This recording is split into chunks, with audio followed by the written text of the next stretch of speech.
Bertie Ahern and Mary Harney to meet this week to discuss a programme for government. The final Dáil seat filled in Limerick West. Fianna Fáil PDs win 81, Rainbow 75. The balance of power now lies with the small parties and independents, including deflector candidate in Donegal.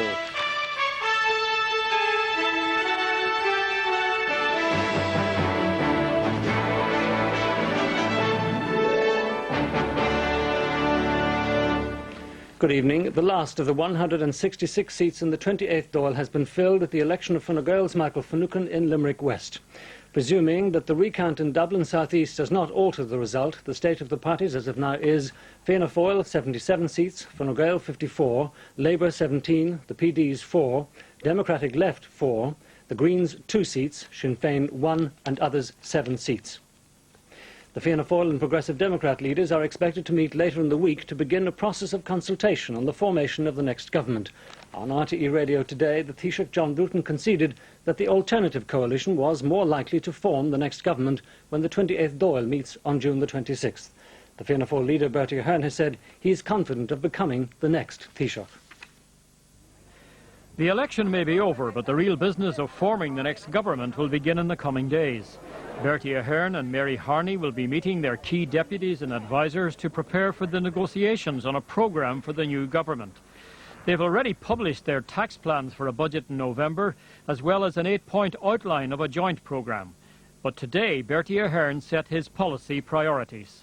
There's the whole economic situation and the ongoing development of the Irish economy, whether that's tax or employment or whatever, but that is clearly a major issue for us. Economic policy, which is always dear to my heart. The crime situation, and I think the people crying out that we deal with the crime situation, and we've done remarkably well in both Dublin and Cork in the city areas where crime was the central issue, and I made it an issue over the last number of years. And thirdly, Northern Ireland. For the Rainbow parties, there will be a period of reflection on how a government with such high satisfaction rating failed to retain power. On RTE Radio this lunchtime, the Taoiseach accepted the inevitability of the election figures. Well, it's looking like as if the Fianna Fáil Progressive Democrat combination have a better chance of getting the majority when the Dáil meets. In the aftermath of Labour's dramatic collapse, Dick Spring said he would continue as leader as long as his party wanted him. It was time for regrouping. Well, I think from the party's point of view, we certainly took a lot of losses. I've lost a lot of good colleagues from Dáil Éireann in this election, and I think a period in opposition to regroup and rebuild the party would certainly be welcome. The other big losers were the Progressive Democrats, but Mary Harney warned they shouldn't be written off. In 1989, we only won 6 seats. People said we were finished, and we came back and won 10 in the subsequent election. I think it would be foolish for people to write us off. We're very resilient, very determined. The Dáil doesn't meet until the 26th of this month, but there will be intense political activity as the prospective new coalition begins the business of cabinet making. Given their numbers, the PDs would only be entitled to just one minister, but in somewhat similar circumstances, in 1989 they held firm and obtained 2. Arriving at RTE this morning for his This Week interview, the Fianna Fáil leader was allowing himself the thought that he will become Taoiseach, although he says he won't finally believe it until the Ceann Comhairle calls out his name on the 26th of June. With all sides now agreeing that it will be a Fianna Fáil PD administration, Bertie Ahern says he won't be doing deals with the independents. He also says a minority government can work well. I think we have to be straight and honest and frank about things. Otherwise, we get into the position of the early 80s, which was a disaster for the country. I hope that's not the case, but we have to be careful to avoid that, and certainly I'll do all I can to avoid that. And on the peace process, Mr Ahern says that before he becomes Taoiseach, he will have contact with Sinn Féin again. Well, just at the start of the campaign, I had a meeting with Gerry Adams, and he had, of course, done very well in the local elections and the Westminster elections. And he's committed to the peace strategy, and I've been emphasising to them and explained to him on that particular meeting that on the other side of an election, if I was Taoiseach, that I would not be able to meet because we could not engage in discussion with anybody who is still in any way involved or anyone associated or involved in violence, and I think he clearly understands that. But I did say that I would probably meet him with, again, the other side of the election before the Dáil actually meets, and I'd certainly have contact with him. I'm not sure about the logistics of an actual meeting, but I will make contact with them and restate my position on that. But Mr. Ahern also had a message for the unionists today. They can be sure that if I am Taoiseach after the Dáil meets, that I will do everything I possibly can to play it fair, to play it open and play it honest with them. My only concern is that I see a just settlement and a lasting settlement to the age-old difficulties of Northern Ireland. I believe that is possible if everybody gives a bit and everybody can live with people taking a bit. And I certainly will do all I can to try to get a resolution. Fine Gael made history in Limerick West tonight, where it returned 2 candidates for the first time in the 3-seat constituency. Elsewhere, a recount in Wicklow upheld the original result, which means that Liam Kavanagh of Labour loses his seat. The honour of being the last TD declared in this election fell to Michael Finucane of Fine Gael, who took the final seat in the Limerick West 3-seater at around 7 this evening. It was a triumph for Fine Gael, the first time they've ever taken 2 out of 3 from Fianna Fáil in this constituency. But Michael J. Noonan, election agent for Fianna Fáil's John Clifford, is still considering a legal challenge because of a mix-up in the order of candidates on the ballot paper. Section 88 of the Electoral Act of 92 states that the names must be in alphabetical order, and for whatever party they come from is irrelevant. The Act states and stipulates something which was not adhered to. A recount in Wicklow upheld the original result, with Labour's Liam Kavanagh losing his seat. Elected here were Fianna Fáil's Joe Jacob and Dick Roche, and Godfrey Timmins of Fine Gael. Liz McManus of Democratic Left and Independent Mildred Fox held their seats. My Director of Elections and Secretary and myself, I don't know what we do now because I haven't been in a Labour exchange on my own behalf since I walked in one in Werburgh Street in 1957. Other counts adjourned last night resumed this morning. In Limerick East, Labour's Jim Kemmy held the 5th seat. He'll join Willie O'Dea and Eddie Wade of Fianna Fáil, Fine Gael's Michael Noonan and Des O'Malley of the Progressive Democrats in the next Dáil. The vote went down badly this time, but there were factors that brought that about. The public turned away from us this time. Sometimes the public perhaps didn't realise that we had worked so hard to make a different place. In Laois Offaly, Fianna Fáil took 3 out of the 5 seats, with Brian Cowan, John Maloney and Sean Fleming. Fine Gael's Tom Enright and Charlie Flanagan took the other 2, with Labour's Pat Gallagher losing out. Carlo Kilkenny returned 2 Fianna Fáil TDs, Liam Aylward and John McGuinness. For Fine Gael, Phil Hogan and John Brown were returned, with Labour's Seamus Pattison also getting through. MJ Nolan failed to hold his Fianna Fáil seat. In Longford Roscommon, former Taoiseach Albert Reynolds and Sean Doherty held their Fianna Fáil seats, with Dennis Naughton and Louis Spelton taking the other 2 seats for Fine Gael. Sitting TDs John Connor of Fine Gael and Independent Tom Fox were eliminated. And finally, in Galway West, where Maura Geoghegan-Quinn's seat was up for grabs, Fianna Fáil's Frank Fahey and Eamon O'Keefe topped the poll, followed by Fine Gael's Pádraig McCormack. Labour's Michael D. Higgins and Bobby Malloy of the Progressive Democrats held their seats. In the last 2 Dublin counts, the Democratic left leader Francesca de Rossa won the final seat in Dublin North West. He was deemed elected following a recount. In Dublin South East, a final decision has yet to be reached in the battle between John Gormley of the Greens and Michael McDowell of the Progressive Democrats. Re-examination of ballot papers in the Dublin North West constituency began at 12 o'clock today.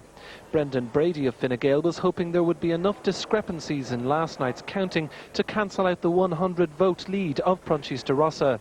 However, shortly after 3, the returning officer announced that no significant errors had been identified and the result stood. Mr de Rossa said he didn't think there was any need to have another election within the short term.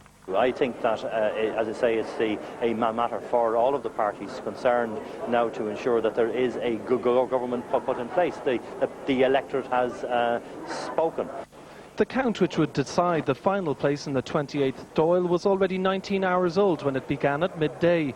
The Greens said they were confident that John Gormley would hold the seat he appeared to have won on the 11th count with 27 votes over Michael McDowell. The PDs, however, were checking every single ballot and refused to talk to the media. Rumours abounded about possible legal challenges. Then shortly after 8 o'clock, Michael McDowell returned to the RDS and appeared to be in good form. There was the opposite body language from the Greens. Then shortly before 9 o'clock, the returning officer stood on the podium. We have decided to adjourn our discussions and to come together again at 9:15 and shortly thereafter as possible. It's understood that further anomalies had been found in the ballot papers. Further discussions were needed to sort it out. Well, Paul Cunningham joins us now from that count centre. Paul, why exactly is this one taking so long? Well, Ken, the count actually began at 9 o'clock in the morning, and around tea time we'd expected to get the fourth count. This was on Saturday. However, there was some anomalies with some of the smaller independent candidates, and we went all the way back to the first count. Then at 4 o'clock on Sunday morning, we appeared to have a result with John Gormley holding the seat. But because he only held the seat with 27 votes, there was a recount which started 12 o'clock Sunday. We're now through until 9 o'clock. The PDs have been examining all of the ballot papers, and it would appear that there could be some extra anomalies within those ballot papers. So if those anomalies are upheld, there's every possibility that we could be back tomorrow morning for another recount. Well, I was about to ask you if you expect to be there much longer, but I take it you may well be talking about tomorrow. It's possible. If the anomaly is not upheld, we could have a result tonight.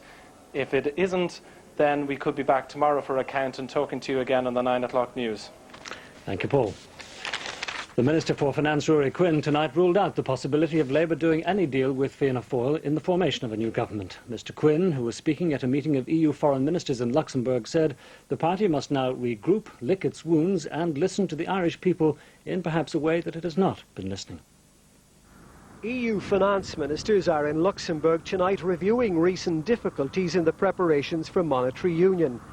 Rory Quinn is resigned to making his exit from such discussions. Tonight he dismissed speculation that he'd favour Labour doing a deal with Fianna Fáil to form a new government. Therefore I have no hesitation saying that it seems to me that the mandate of responsibility is falling to Fianna Fáil and associated independents along with the PDs to form the next administration. It is for us, the Irish Labour Party, to regroup, to rebuild, to lick our wounds, to listen to people in a way that perhaps we might not have been listening. We've got to find out why a party that has transformed the Irish economy, put Mary Robinson in the park, changed the face of liberal Ireland in terms of separation of church and state, has received such a massive rebuff from the Irish people. They wanted the reforms, but apparently they didn't want the people who deliver the reform. As well as dismissing all talk of seeking to forge a relationship with Fianna Fáil, Rory Quinn tonight restated his unqualified support for Dick Spring as Labour Party leader. I've had 4.5 years of intense work in government. I have, along with my colleagues, been privileged on behalf of the Irish people to exercise many positive changes, of which I'm personally proud and honoured to have been given that mandate. Dick Spring is the best leader this party has ever had, and I will happily serve in whatever capacity he suggests I should serve. He is somebody who is dedicated to the modernisation of Irish society. Looking forward 4 years seems a long time. Looking back, it's a very short time. Rory Quinn is surrendering stewardship of an economy that's the envy of the rest of Europe. He's also preparing to exit this European stage at a time when the critical phase in the plans for monetary union approaches. Well, Fianna Fáil and the Progressive Democrats may need the support of at least some of the independents and smaller parties in the new Dáil. One of the independents, the deflector candidate Tom Gilday, won a surprise victory in Donegal South West. Kieran Fitzgerald witnessed the celebrations in the early hours of the morning. Gilday Thomas plus 1,494.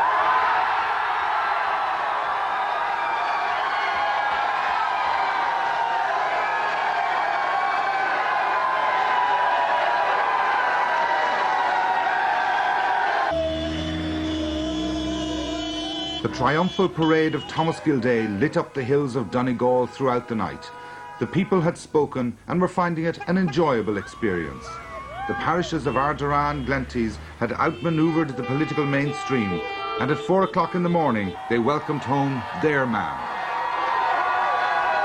You can talk to me at any time.